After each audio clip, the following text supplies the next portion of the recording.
Hello મિત્રો, હમણાં સમાચારમાં અને ન્યૂઝમાં ને બધું બહુ જોવા મળી રહ્યું છે કે ભાઈ સ્યુસાઇડ એટલે આત્મહત્યાના કેસ બહુ વધી રહ્યા છે. તો મારું એમ કહેવાનું છે કે ભાઈ આત્મહત્યા કરવા માટે સૌથી વધુ આત્મહત્યાનું કારણ એક માનસિક બીમારી એટલે સ્ટ્રેસ ને બીજું પૈસાની આર્થિક સંકળામણને કારણે આત્મહત્યા વધી રહી છે.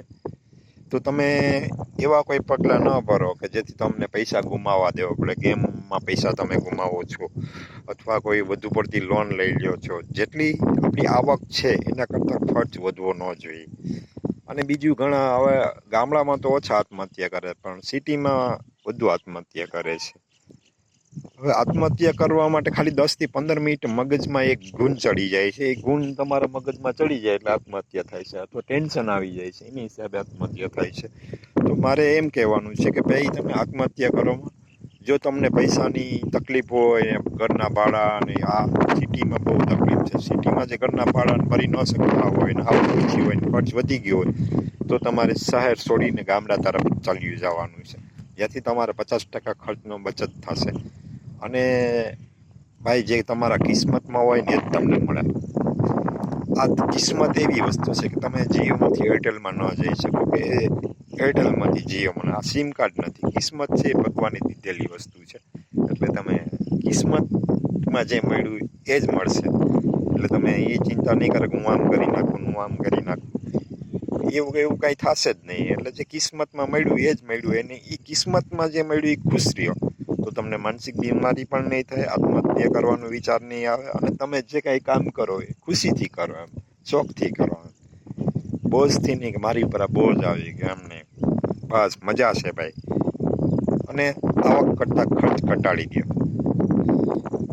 જો તમારી કેપેસિટી બરાબર તમે જશો એટલે તમને આત્મહત્યા કરવાનો વિચાર આવશે. અને મોજ શોખ પર પાછળ ખર્ચ ઓછો કરો, જેથી તમે શું છે કે તમારા ફેમિલીનું મેનેજમેન્ટ બરાબર કરી શકશો.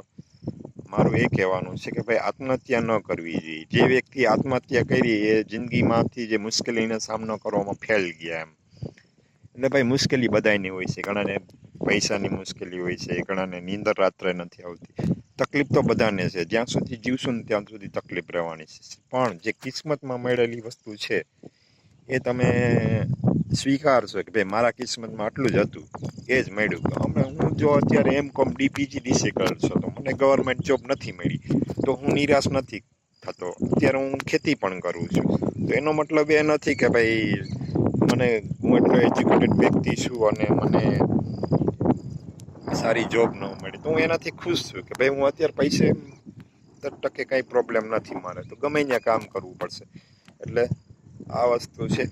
એટલે ધ્યાન રાખો ભાઈ, કિસ્મતથી વધુ કોઈને કાંઈ મળવાનું નથી. અને જે તમારી કિસ્મતમાં હશે તે મળશે, સામેથી ચાલીને આવશે. એટલે તમે ખાલી એટલું ધ્યાન રાખો કે તમારી જે આવક છે એના કરતાં ખર્ચ ઓછો કરો, એટલે આત્મહત્યાનું પ્રમાણ ઓછું થઈ જશે. અને બીજું કે તમે જે ખોટી જગ્યાએ અથવા ખોટી સોબત અથવા ખરાબ મિત્રની સોબત છોડી દો ભાઈ. આત્મહત્યાથી શું તમે કંઈ મરી જવાથી કંઈ અમુકની તમે તમારા પરિવાર માટે મુશ્કેલીમાં વધારો કરશો. જે તમે થોડું 5,000 કમાઈને દો છો એ પરિવારનો આર્થિક સહારો હોય છે. જેટલું કમાઈને દો એટલો તો તમે ગુજરી જશો એટલે તમારો પરિવાર દુઃખી થઈ જશે. એટલે સ્યુસાઇડ મત કરો. હમણાં ઘણા કિસ્સા બહુ આવે છે, કોઈ સ્યુસાઇડ કરે. જે વ્યક્તિ સુસાઇડ કરે છે તે મુશ્કેલીનો સામનો કરવામાં ફેલ જાય છે. એટલે મુશ્કેલી એક પરીક્ષા છે. એ પરીક્ષામાં આપણે પાસ થવાનું છે, ફેલ નથી થવાનું. એટલે ભાઈ ક્યાંય સ્યુસાઇડ ન કરો. અને જે કંઈ તમારા કિસ્મતમાં મળ્યું છે એ જ મળવાનું છે. એટલે ચિંતા ન કરવી. અને ભાઈ જેટલી ચિંતા કરશો એટલું તમને મગજની બીમારી વધશે, રાત્રે નીંદર નહીં આવે, શાંતિથી સૂઈ જાઓ. સવારે ભૂખ્યા પેટે નથી સૂતા ને એટલું વિચારીને આગળ વધશો તો તમને જીવનમાં ક્યારેય મુશ્કેલી નહીં આવે. મારો વિડીયો ગમ્યો હોય તો લાઈક કરજો અને બાય બાય. અને મારી યુટ્યુબમાં ચેનલ છે એને સબસ્ક્રાઈબ કરજો. અને હું જવા વિડીયો મોકલતો રહીશ. જય જવાન જય કિસાન.